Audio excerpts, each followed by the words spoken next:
নমস্কার, আমি সৌরভ। তোমরা দেখছো সৌরভ ব্যাপারী ইউটিউব চ্যানেল। আজকের ভিডিওটি খুবই গুরুত্বপূর্ণ। আজকে আমরা ফুড এসআই নিয়ে কথা বলবো। আমি আজকে হাত জোর করে তোমাদের বলছি, রিকোয়েস্ট করছি ভিডিওটি পুরো মনোযোগ সহকারে দেখবে।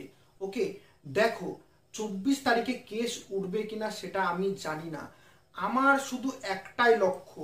দেখো, প্রথমত আমি বলি, আমি আজকে কোনো ইউটিউবার হিসেবে আসিনি, আমি আজকে কোনো স্টুডেন্ট বা টিচার হিসেবে আসিনি।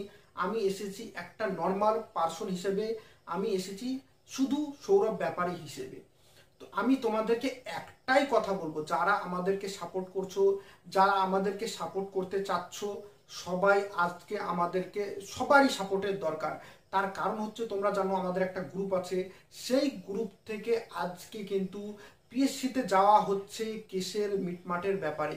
আমি তোমাদেরকে হাত জোর করে রিকোয়েস্ট করব যে দেখো, আজ পর্যন্ত যে টিচার যে যে যে কেসগুলো চলছে, সেই কেসগুলো এখনো পর্যন্ত চলে যাচ্ছে, নতুন টিচার কিন্তু নিয়োগ হচ্ছে না। ফুড এসআইতে এর আগেও কেস হয়েছিল, অনেকটা দিন চলেছে, এই কেসটাও হবে, অনেকটা দিন চলবে। আমি তোমাদেরকে একটাই কথা বলবো যে দুর্নীতিকে, দেখো দুর্নীতিকে আমাদের সরাতে হবে। দুর্নীতিকে কিভাবে সরাতে হবে?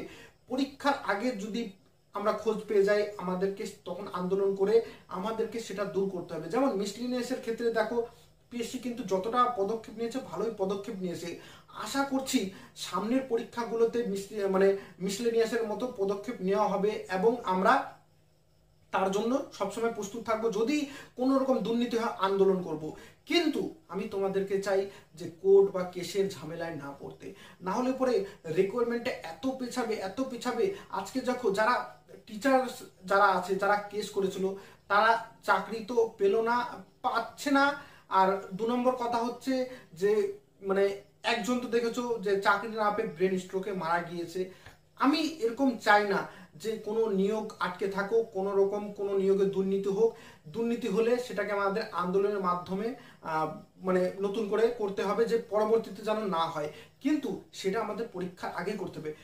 ফুড এসার ক্ষেত্রে তো প্রথম পরীক্ষাতেই জানা গিয়েছিল, তাহলে পরে 6টা শিফট হবার পরে কেন কেস করা হলো?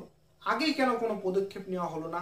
এবার যাই হোক, যা হয়েছে, আমি চাই মিটমাট করাতে। তার জন্য আমাদের টিম আজকে গিয়েছে। আমি চাবো তোমরা আমাদের গ্রুপকে সাপোর্ট করো। যদি তোমরা সেখানে যেতে পারো, যাও। যদি না পারো, আমাদেরকে ডিজিটালি সাপোর্ট করো। ডিজিটালি তোমরা কিভাবে সাপোর্ট করবে? প্রথমত চ্যানেলটিকে সাবস্ক্রাইব করো এবং ভিডিওটিকে শেয়ার করো, যেন সবাই আমাদেরকে সাপোর্ট করে। আর তৃতীয়ত, সব থেকে ইম্পর্টেন্ট, আমাদের গ্রুপ চাকরির লড়াইয়ে জয়েন হও। ডিসক্রিপশনে লিঙ্ক আছে। বসে থাকলে হবে না, লড়তে হবে।